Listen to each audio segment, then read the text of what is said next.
Welcome to Sportshour here on A News. My name's Nick Summerbee. There's been a lot happening in the world of sport, and I'm going to try and bring you up to date with the latest news. Straight away, we start off with La Liga. Real Madrid dropping points. Well, not actually dropping points, getting beat by Espanyol 1-0. When all of a sudden I spoke to you in the last show about how well the likes of Mbappe was doing and it was all gelling together. Atletico Madrid bounced back with a 2-0 victory over Mallorca. Barcelona, they played the final game, Lewandowski with that 1-0 victory. So it's really starting to heat up there. Going away from La Liga is obviously a huge game on the horizon for Real Madrid. Real Madrid play Manchester City in a playoff game in the Champions League, and obviously we remember what happened last season where Real Madrid beat Manchester City. They went on to win the Champions League in a real successful campaign, so we get to see those two again there on the stage, arguably two of the best teams in Europe. Not so much Manchester City, but I'll go into that a little bit more with depth as the show goes on. Bayern Munich, we can't help but talk about Harry Kane. Since our last show, he scored 3 goals in 2 games. I mean, who's going to stop them at the moment in the Champions League and obviously in the league? It's looking like a real successful season for Vincent Kompany's men. Leverkusen, they managed a victory as well, and they've got to keep on their heels with a 3-1 win over Hoffenheim. That they have to keep on the heels of Bayern Munich and just hope that they can slip up. As we move on to possibly the informed player at this particular time is Dembele at Paris Saint-Germain. We know they're more or less 10 points clear in the league and they're comfortable in that. They played Brest and he scored a hat-trick in that. They will play Brest again in the Champions League, so that gave you a little bit of a view of what that game could be like. He scored 3 as well, so it's a back-to-back hat-trick for Dembele at the moment. He scored against Stuttgart in the Champions League as well. So he is the informed player, and we know the potential was there, but it just looks like it's all coming together for him now. As we roll our sleeves up now and we head into the Premier League, there is everything happening. And what is happening in my town, Manchester? Manchester United all over the place. They get beat again 2-0 by Palace. Mateta with 2 goals there. He came out and he didn't play Zertsky or Højlund. Amorim didn't. They didn't play a centre forward. They played Mainu, which was strange, but Mateta, they played the same formations, Palace and Manchester United, but Mateta scored the 2 goals. So the crowd have been asking, why didn't they play one of the forwards? It's 5 defeats in 6 games for Manchester United. Doesn't seem to be happening there. We want to know what the plan is with Amorim. We know they've only bought 1 player in the transfer window, but it looks like it's going to be difficult from here to the end of the season. Maybe they can get success in Europe, but that's not good enough for Manchester United. We look at Sir Jim Ratcliffe, we had our say with him. Since he's come into the club, it's just not happening at all. So once again, on an hourly, weekly, daily basis, we find ourselves always talking about Manchester United. Manchester City, huge game at the weekend against Arsenal. Keep humble. That's what Haaland said to Arteta at the game where Manchester City beat them at the Etihad early in the season. Not this time. Arsenal walked straight through them. But when you dissect the game and you go into it a little bit, 2 mistakes from Akanji for the first goal. Then Foden gave the ball away. They brought it back to 1-1 with Haaland scoring. But then all of a sudden made a mistake straight away, and after that it was plain sailing. When I say plain sailing, they did a proper job on Manchester City. So it's very interesting what's actually happening with City, what's happening with Guardiola's men, because any time they meet those top teams like your Paris Saint-Germain, like Arsenal, like Real Madrid coming up, they are conceding goals and they just seem to fall apart second half. So they really have to get themselves together. They brought 4 new players in the transfer window, which hopefully can give them that little bit of belief. Liverpool, Mo Salah with another goal. This is his 177th goal. That brings him to 6th in the all-time top goal scorers in the Premier League. He's up there with Lampard. I mean, who's going to stop them? They beat Bournemouth 2-0. Bournemouth have been flying as well at the moment. But who is going to stop Liverpool at the moment? I was thinking as well, because I thought that obviously you've got Van Dijk who's out of contract, you've got Salah who's out of contract, and Trent Alexander-Arnold who's out of contract. My thought process has possibly changed a bit with Salah. I don't know what you're thinking about this. I want you to get back to me and tell me. If they have a hugely successful season and they go and win 4 or 5 trophies, is that going to be the end for Salah? Is that the time when he walks away? It makes sense. Is that the time when he goes to Saudi, goes to Paris Saint-Germain? I think that would be interesting. If we don't hear anything and the season finishes, then all of a sudden that could be his final. The curtain could come down on Salah in his career at Liverpool. I just think it brings it into a different dynamic. Nottingham Forest, Nuno Santos, what a job he's done. Let's not forget as well the way he was treated really at Tottenham Hotspur for that brief spell he was there. Well, he's more than paying up for it now.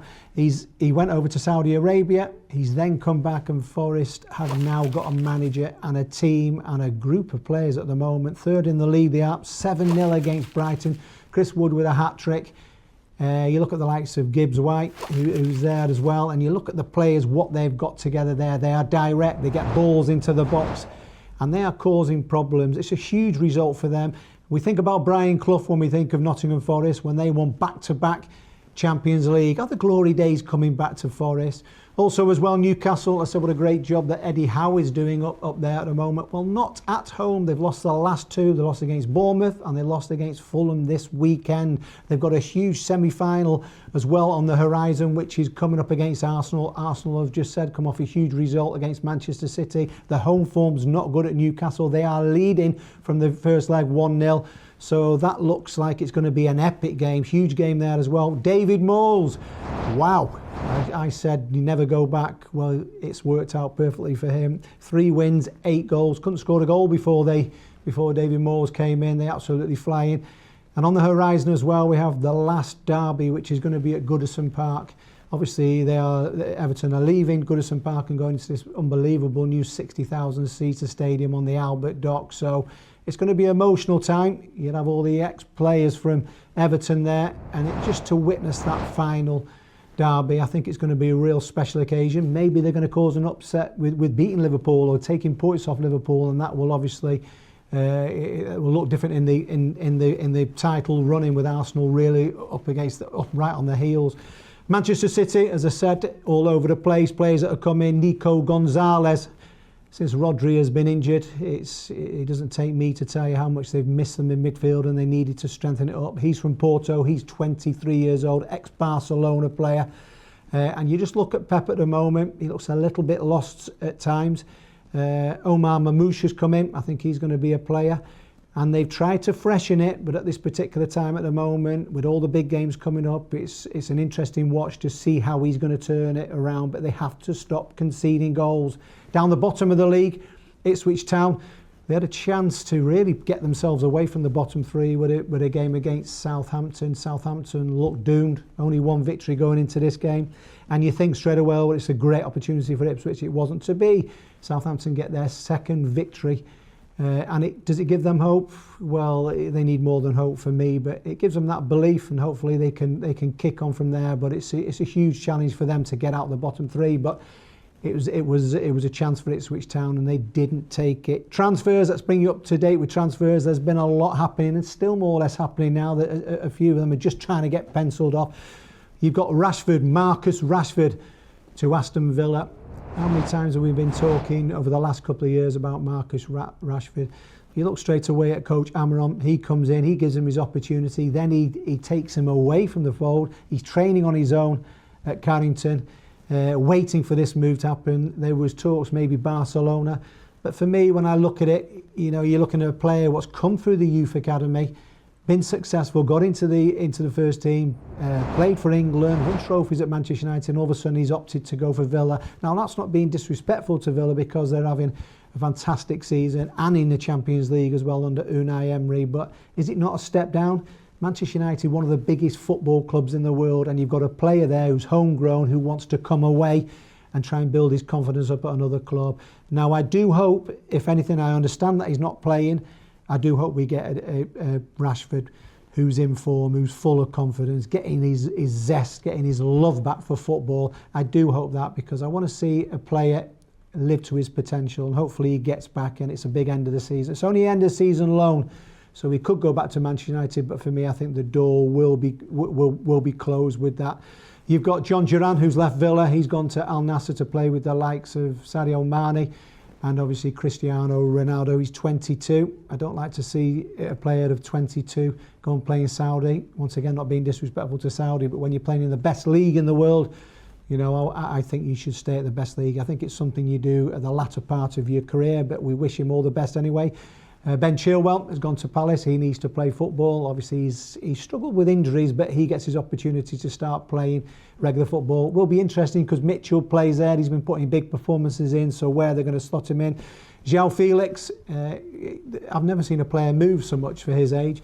He's on the move to AC Milan. I think he went for about 60 odd million to Chelsea, so it's a loan deal there, so he gets to play more football. Matthews Teal as well to Spurs.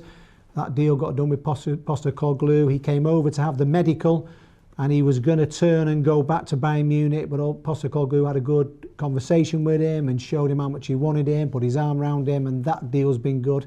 And I think Spurs need to freshen it up. We've seen some young players coming in the last couple of weeks, but they just need some experienced players in there, more quality into the squad, so that hopefully will kick them on. But they have a huge game as well coming up. They are leading in the semi-final of the Carabao Cup, but they have to go to Anfield and get the job done. That will be another big watch there, and if they make it to the final, that will be a massive success there for Tottenham. But I think that's a bridge too far. Liverpool, how strong they are at Anfield, are going to be too much for them. You've also got Ferguson to West Ham from Brighton.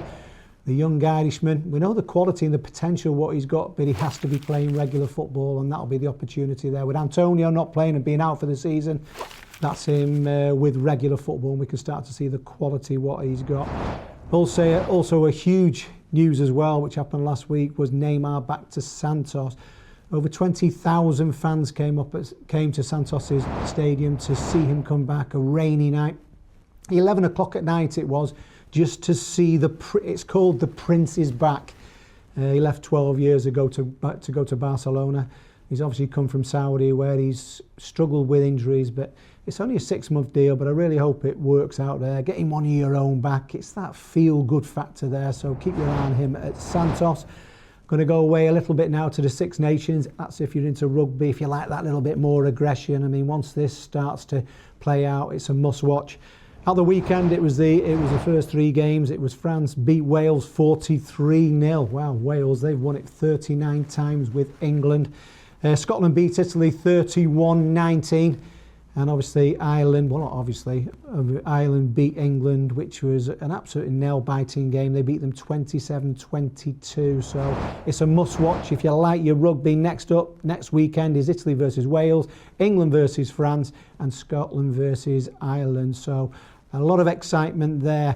Now, I like to bring every week a story where you can look into it, where you can have your own thoughts about it. Well, this one is the latest one. There's going to be a marathon in April in Beijing, and it's a half marathon, but it's not going to be a normal marathon because it's going to be humans against robots. Yes, you heard that correct then, robots. Now, these robots have to be a certain standard. I mean, I'm talking as if I know about robots. They have to be able to do a marathon. So is this going to be the future of sport? Are we going to see a robot playing for Real Madrid one day? It's interesting to see, and it's going to be interesting how it gets set up, how it's going to happen, what the robot's like. So there's a little bit of a glimpse into what the future will be. But that's me for this week. There is news coming on a regular basis. Please get back to me because we'll have the details on there. I want to hear what you have to say. You know, because sport is all about opinions in whatever sport you are. It's me talking to you. I want you to give me your opinions back, and I can have the feedback with you. But that's me for this week. My tongue is hanging out the side of my mouth. Thank you for joining me on Sports Hour here on A News. I'm Nick Summerbee. See you next week.